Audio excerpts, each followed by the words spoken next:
Imagine నువ్వు ఒక friend తో కూర్చున్నావు, టైర్డ్ అయ్యావు, నువ్వేం చదివావో అన్ని తెలిసిన friend, every style of art ని క్రియేట్ చేసిన ఫ్రెండ్, అడిగిన వెంటనే 100 న్యూ ఐడియాస్ ని ఇచ్చే ఫ్రెండ్. నువ్వు ఆ ఫ్రెండ్ ని రిప్లేస్ చేస్తావా ఆర్ ఆ ఫ్రెండ్ తో పాటు క్రియేట్ చేయడానికి ట్రై చేస్తావా?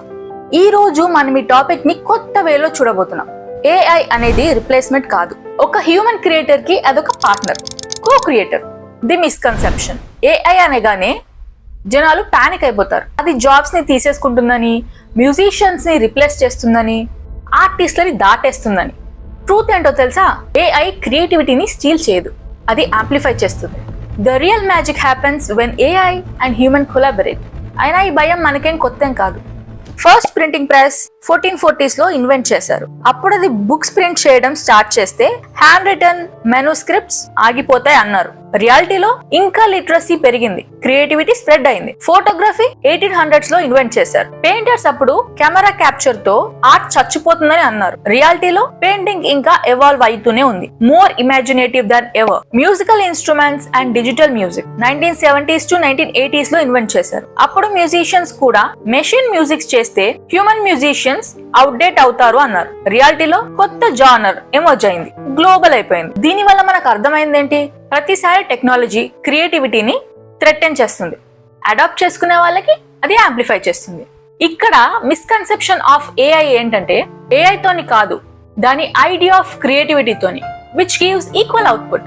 ఏఐ టెక్స్ట్ ని, ఇమేజెస్ ని, మ్యూజిక్ ని జనరేట్ చేస్తుంది, చిటికల్లో జనరేట్ చేస్తుంది. బట్ దానికి మీనింగ్, కల్చర్ ఆర్ ఎమోషన్స్ అర్థం కావు. అది మిమిక్ చేస్తుంది ఒక పర్టికులర్ స్టైల్ ని. బట్ అది హ్యాపీగా, సాడ్ గా, హార్ట్ బ్రేక్ గా ఇవేమి అవ్వలేదు. అవి హ్యూమన్ కోర్ క్రియేటివిటీ. ఇక్కడ క్వశ్చన్ ఏంటంటే, ఏఐ మనుషుల్ని రిప్లేస్ చేస్తుందా?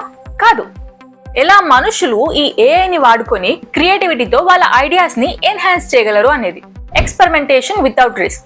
The most thrilling part about AI is experimentation without risk. ఎందుకో చెప్పనా? ఒక్క పిక్చర్ ని 10 డిఫరెంట్ లెన్స్ తో 10 డిఫరెంట్ యాంగిల్స్ లో చూడాలి అంటే మనం అన్ని యాంగిల్స్ లో పిక్చర్ క్లిక్ చేయాల్సిందే. యాంగిల్ ని సెట్ చేసుకుని ఒక్క హోల్ క్రూ కావాలి, టైం పడుతుంది. అండ్ 10 పిక్చర్స్ ఈ ఏఐ 1 minute లో చేసేస్తుంది. అది మీకు అనాయింగ్ అనిపించినా కూడా దీనికి ఒక్క రూపాయి కూడా అవసరం లేదు. రీసెంట్ గా ఈ ఏఐ దాడి మనం చూసే ఉంటాం. ఒక్క ప్రాంప్ట్ తో మనం ప్యారిస్ లో ఉంటాం, లేదా మార్స్ మీద కూడా ఉంటాం.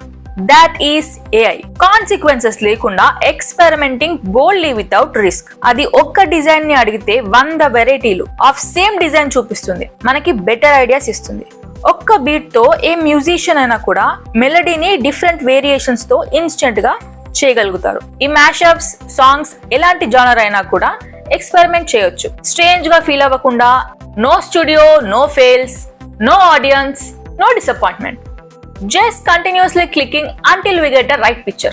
ఈ AI infinite what if experiments ని సాల్వ్ చేస్తుంది without wasting your time, money or energy. 3 areas లో నా ప్రకారం AI షైన్ అవుతుంది.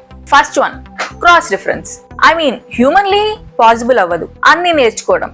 అలానే క్రాస్ రిఫరెన్స్ చేసే థౌజండ్స్ ఆఫ్ ఐడియాస్ ని ఇస్తుంది, అది కూడా ఒక్క సెకండ్ లో ఒక్క క్లిక్ తో. ప్యాటర్న్ రికగ్నిషన్, మనం మిస్ అయ్యే చిన్న చిన్న ప్యాటర్న్స్ ని AI పట్టుకుంటుంది. లైక్ మ్యూజిక్ లో ఎలాంటి మెలోడీ అయినా, ఎలాంటి కార్డ్ అయినా, ఎలాంటి ఆర్ట్ అయినా కూడా దాని కలర్ కాంబినేషన్ కూడా అది పట్టించుకుంటుంది. సింప్లీ పుట్, అదొక art microscope. 3, multi disciplinary creativity. మనం ఒక చిన్న పర్స్పెక్టివ్ తో స్టిక్ అయితే ఆ లూప్ నుంచి రావడానికి చాలా కష్టం. బట్ అది లిటరేచర్ ని ఫ్యాషన్ కి, ఫ్యాషన్ నుంచి పోయిటరీకి, పోయిటరీ నుంచి ఆర్ట్ కి డాట్స్ ని క్రియేట్ చేస్తుంది. The evolution of creative identity. General గా మూవీస్ లో క్రెడిట్స్ ఎవరికి ఇస్తారు? డైరెక్టర్, కాస్ట్యూమ్ డిజైనర్, క్రూ అందరికి. కానీ ఫ్యూచర్ లో మూవీస్ లో ఇలా కూడా వేస్తారేమో, హ్యూమన్ ప్లస్ ఏఐ. అలా చేసినా ఆశ్చర్యపోనక్కర్లేదు. మీరైతే ఏఐకి క్రెడిట్ ఇస్తారా? అంటే అది ఒక క్రియేటివిటీకి కొలాబరేషన్ లాంటిది. రియల్ లైఫ్ లో హ్యూమన్స్ మ్యూజిక్ మీద సోల్ పెడితే ఏఐ ఇన్నోవేషన్ ని యాడ్ చేస్తుంది. రియల్ లైఫ్ లో హ్యూమన్ ఒక ఆర్ట్ కి ఎమోషనల్ టచ్ ఇస్తే ఏఐ మల్టిపుల్ ఇంటరాస్పెక్షన్ ని యాడ్ చేస్తుంది. క్రియేటివిటీ ఒక్కరితో రాదు, అది కొలాబరేషన్ తో ఎవాల్వ్ అవుతుంది. ఈ 21st సెంచరీలో ఏఐ అనేది the newest member of our team. ఒక బ్రష్, పెన్, కెమెరా ఎలా ఎవాల్వ్ అయ్యాయో ఏఐ కూడా మన క్రియేటర్స్ తో ఎవాల్వ్ అవుతుంది. లాస్ట్ లో ఒకటి చెప్తాను, ఫ్యూచర్ ఆఫ్ క్రియేటివిటీ మనుషులా లేదా ఏఐయా అంటే హ్యూమన్స్ విత్ ఏఐ అని నేను చెప్తా. ఏఐ అనేది మనకి థౌజండ్స్ ఆఫ్ ఐడియాస్ ని సజెస్ట్ చేస్తే మనమే అందులో ఏది బెస్ట్, అందులో ఏది సోల్ ఉంది అని డిసైడ్ చేసుకునే వాళ్ళం. ఓకే, ఒకవేళ మీరు ఒక ప్రాజెక్ట్ విత్ ఏఐ చేయాలనుకుంటే మీ డ్రీమ్ స్టోరీ, మీ dream song and art work ఏదై ఉంటుంది? కామెంట్ సెక్షన్ లో కామెంట్ చేయండి. I took a different perspective about this AI. ఎందుకంటే ఏఐ క్రియేటివిటీని మన దగ్గర నుంచి లాక్కోవట్లేదు. It is just adding some more points. So what I thought is it is just like a friend. మీరేమనుకుంటున్నారు? ఏఐ థ్రెటన్ చేస్తుందా మనల్ని? చేయగలదా లేకపోతే ఫ్యూచర్ తీసుకోగలదా? మీరేమనుకుంటున్నారు? కామెంట్ సెక్షన్ లో కామెంట్ చేయండి. అండ్ వచ్చే వీడియోలో మళ్ళీ కలుద్దాం. Stay healthy guys, bye bye.